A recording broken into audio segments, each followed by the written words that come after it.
Isn't it kind of crazy that it's far 2024, nearly 2025, and we've the public policy employee at Ripple, Rahul Vani, on degree at a Hong Kong Policy Summit, where the title of this was the function of regulation in securing virtual belongings. And some of the most important players are on stage with them. For an instance, the pinnacle of virtual policy, APAC at HSBC, one of the global's biggest banks. You've got the FinTech Association of Hong Kong there, the SSC as nicely of Hong Kong.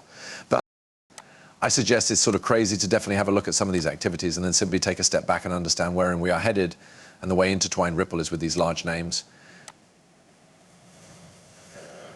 We're going to get into it. So with that being stated, welcome to the channel, everybody. My call is Nick. For the ones that are new to the channel, with a bit of luck, by using the stop of this video, you do end up a subscriber. Let's take a brief study of this. Number one, permits talk approximately what they pointed out. So they convened coverage and fintech leaders to speak about virtual asset custody and tokenization. He also had the delight of moderating a panel with Elizabeth Wong of the SFC, Kat Kay of the FinTech Association of Hong Kong, and also a member from HSBC. My takeaway is sustainable market improvement and commercial fashions depend.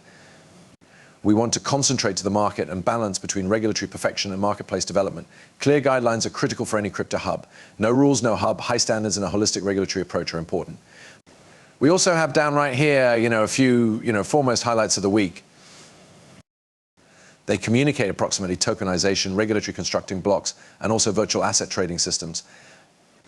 A lot of those are large movements made to, in reality, offer a forward step to eventually get things moving around a whole lot of these key areas to simply begin to construct a hub in Hong Kong, for instance. We additionally have a few other keynote, noteworthy updates as nicely. For instance, we've Hong Kong exchanges and clearing limited release of virtual asset index collection.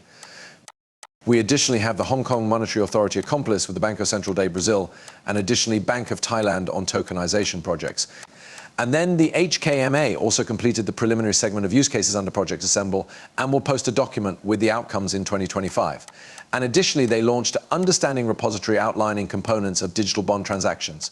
So totally a hit ordinary summit, but this takes me to the subsequent put up here from Subjective Views. That is got here across a Singapore fintech record, sponsored with the aid of Visa, which categorized Ripple under regulated crypto provider issue. Because as we start to see these major regulatory discussions like this one over right here, posted by Rahul and Vani, we're starting to see the measurements taken to get to the give up purpose, which is implementing this kind of era globally. And if we reflect on consideration on this case, going first of all, the largest banks, if we study these photos primary, we've got Singapore at a glance. Okay? And we are able to see all of the Ripple gamers or any ties lower back to Ripple on here as properly. You have digital banking answers, regulated crypto provider carriers, you have cross-border bills, you actually have neobanks. Then you furthermore may have payments as well. Now, also on the following slide, we've got Singapore's 10 biggest fintech funding rounds in 2024. Look at some of these big gamers. Neum, for an example. Crossword Payments, investment $50 million. These are a number of the largest players accessible, and you may see the spotlight placed on a variety of these partners.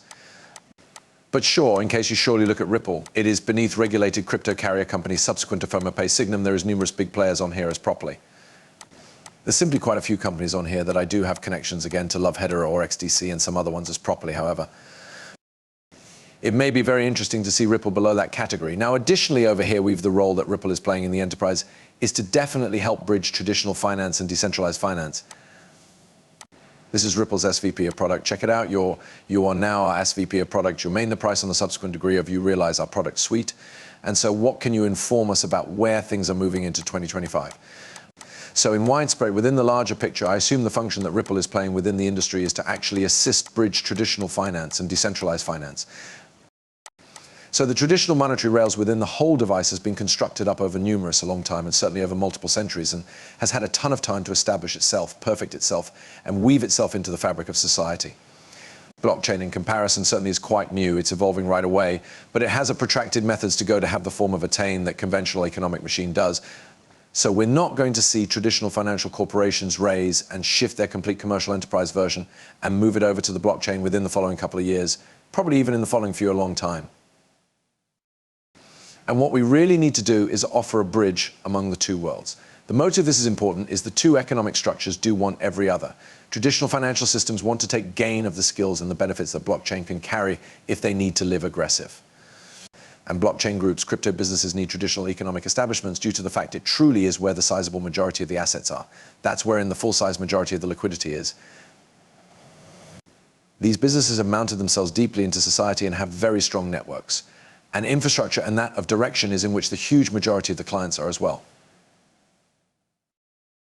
So Ripple, with its history having been born as a crypto organization, however, also spent most of its existence operating very closely with a number of the pinnacle monetary institutions, conventional monetary institutions inside the world, could be very ready to play this position.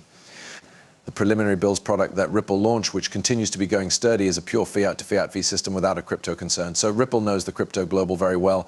It is aware of the traditional financial international very well.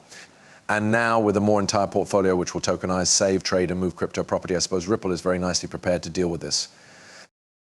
And I'm truly enthusiastic about what we've on our roadmap inside the next few months and coming in 2025. And he is 100% accurate, right? Ripple has been at the leading edge of this. They've been understanding that is going to be happening. So they knew to get behind this early on so that they have got a foot in advance of just about each single other participant in this area. As we think about that, okay, look at all the connections to Ripple. Look at all the gamers that they have been intertwined with. Now think about that at the same precise time that you understand we take a step again and we look at how lots of those institutions are now here openly. And when I say openly, if you cross again 5, 6, 7 years, a whole lot of them have been quiet. A lot of them have been very, very quiet. For lots of years, money has been exchanged through physical method like coins, exams, and cash. That gadget remained unchanged till now. As this webinar highlights, financial establishments are carefully following this digital transformation in bills. Blockchain is main the price and could convey titanic value in conjunction with it. And clever money isn't sitting on the sidelines. Listen, now I'm going to play this in a 2D, but I additionally want to take you guys over actual short to this brief manual for banks. I'm now not even going to open it, but this is from Ripple. This is digital asset custody, and we genuinely have here that the finance sector is evolving as tokenization, institutional adoption of digital assets soars. To power sales from emerging virtual asset use cases, banks need steady, scalable custody infrastructure relied on via leading worldwide economic establishments. Ripple Custody is a financial institution-grade answer. For accessing and tasty with tokenized belongings past or including tokenized securities, crypto trading, and beyond. And yeah, pay attention as we study what's happening right here. Custody desires to be at the vanguard of all of this because the entirety is occurring chain. Everything can be tokenized, much like we see over right here. Everything is going to be tokenized on chain and it wishes to be exchanged, but it also wishes to be stable. The first class way to do this is through financial institution grade custody answers, something that Ripple has been pushing for a while. Even over right here, as demand for virtual assets grows, secure custody solutions like Ripple Custody are have-to-haves for banks. Our virtual asset custody manual offers a blueprint for managing virtual assets to unlock sales and power customer accept as true within this $20 trillion marketplace. Check this out. I suppose the actual issue that we have right here is it is a totally profound alternate that we are going through, and it's a top-notch time to be in bills because there has never been a time before in our industry where we have moved from analog payments, because that's what the whole thing has been earlier than, to digital bills, and on-the-spot bills around the sector are pretty an awful lot, all now being deployed as virtual instant payments, and that makes a large, huge distinction. And I suppose consequently, that paradigm is probably the maximum crucial